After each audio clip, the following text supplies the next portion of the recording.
USS Arizona, so that picture you saw sinking, you can actually visit it today. Yep.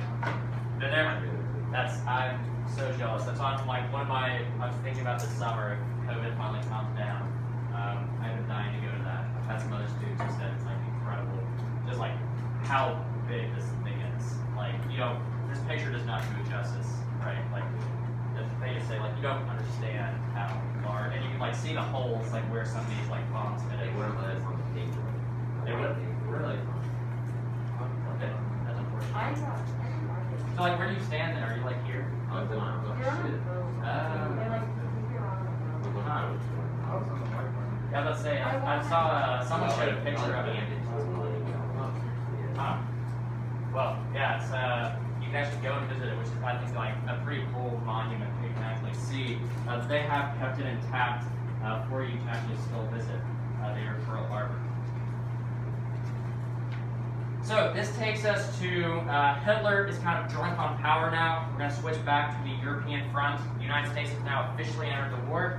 And Hitler makes his biggest blunder of the entire war.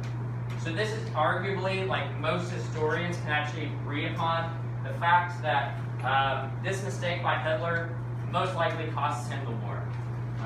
Many people can even argue that Germany most likely could have defeated Great Britain had he not opened a second front by attacking the Soviet Union.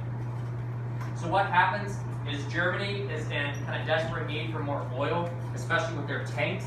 The German Panzer Division especially is notorious for being one of the most deadly kind of units of his army. They're like these giant tanks that he actually uses, much like Roman military formations, where he would kind of drive them in like this pile wedge like of tanks, just like flanked by other quicker tanks, larger tanks in the middle. And so he needs oil and like gasoline for these tanks. So what he decides to do is invade Soviet Union. So that other half of Poland that they split, he decides he needs that plus a little bit of the Soviet Union to successfully rearm some of his military, especially his tanks.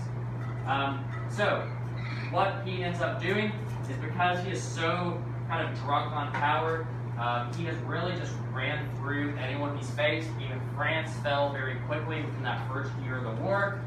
He gets overconfident, and he thinks that he can now take on the Soviet Union as well.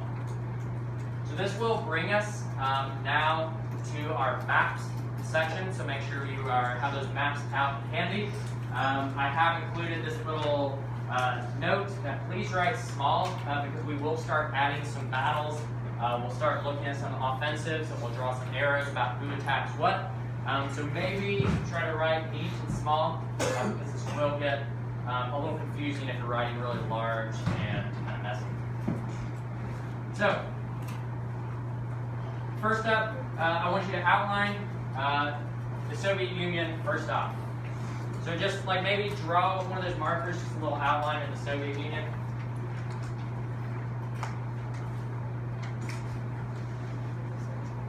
You don't have to do all of these because I think, I included this because I wasn't sure how these would print out, but I think the lines actually printed out a lot clearer than I